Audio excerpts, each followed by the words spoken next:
Dans l'histoire d'Israël, depuis longtemps déjà, l'étonnant comportement du vrai Dieu avait causé un certain scandale. Dieu se révélait de plus en plus comme miséricorde, répudiant les manifestations violentes. On connaît l'invraisemblable aventure survenue à Élie. Parvenu en fugitif à l'Horeb, il s'identifiait à Dieu et criait vengeance. Je suis rempli d'un zèle jaloux pour Dieu, parce que les enfants d'Israël t'ont abandonné, qu'ils ont abattu tes autels et tué tes prophètes par l'épée. 1 Roi 19:10. Et voilà que Dieu se manifeste dans la douceur de la brise. Il lui fut dit, sors et tiens-toi dans la montagne devant Dieu. Et voici que Dieu passa. Il y eut un grand ouragan, et après l'ouragan un tremblement de terre. Mais Dieu n'était pas dans le feu, et après le feu le bruit d'une brise légère.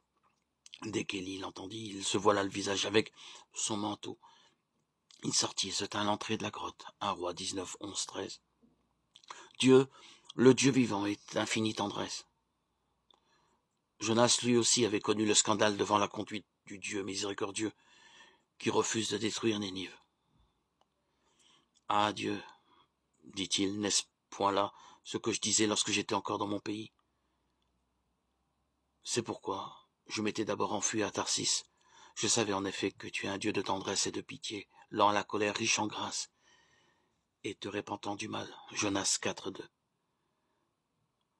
Jésus ne fait qu'accomplir ce dévoilement de la miséricorde divine.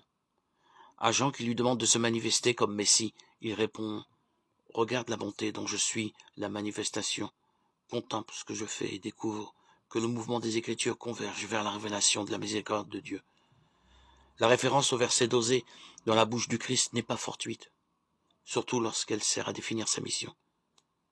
Elle est le renvoi au prophète qui, comme nul autre, a révélé l'infinie proximité du Dieu de miséricorde. Matthieu 9, 13, 12, 7.